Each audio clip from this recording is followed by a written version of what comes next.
নামটা এবং কেন্দ্রের নাম পরিচয় দিয়ে বিস্তারিত বলুন। আমি মোহাম্মদ হালিমিয়া চৌধুরী, প্রিয়ারিং অফিসার, কেন্দ্র 23, বাতাসুই সরকারি প্রাথমিক বিদ্যালয়। এই কেন্দ্রটি আসলে হচ্ছে সম্পূর্ণ মহিলা বোর্ড। 2988টা বোর্ড আছে। আর আমাদের যে নির্দেশনা দেওয়া হয়েছিল 7:30 থেকে বোর্ড শুরু হবে এবং 9:30টার মধ্যে একটা আপডেট পাঠাইতে হবে। তো সেখানে হিসেব করে আমি দেখছি প্রায় 17%-এর উপরে কিছু বোর্ড কাস্ট হয়েছে এবং আমি এই পর্যন্ত এটা দেখতেছি প্রায় 40% কাছাকাছি চলে গেছে।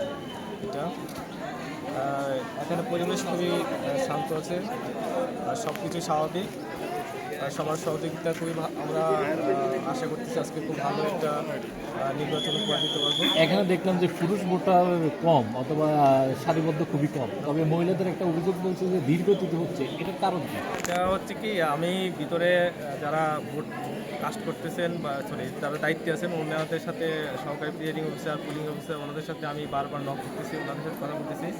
তো ওনারা যেটা বলতেছেন, দুইটা সমস্যা। আমার ভোটটা কিন্তু সম্পূর্ণ মহিলা, তো আমাদের 2টা ব্যালট পেপার নিতে হয়, 2টা হাতের ছাপ, 2টা ব্যালট পেপার নিতে হচ্ছে।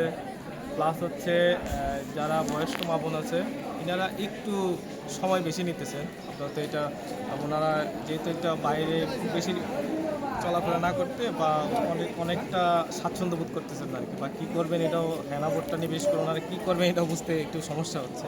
তো যার জন্য ওনারা সময়টা বেশি নিতেছে। আশা করি এটা খুব বেশিক্ষণ থাকবে না। আর মহিলা ভোটাররা দেখবেন একটু চেষ্টা করে সকালে আর্লিতে একটু ভোটটা দিয়ে যাতে সারাদিনটা ফ্রি থাকতে পারে, এই জন্য একটু জটলা একটু বেশি আর কি, সমস্যা হবে।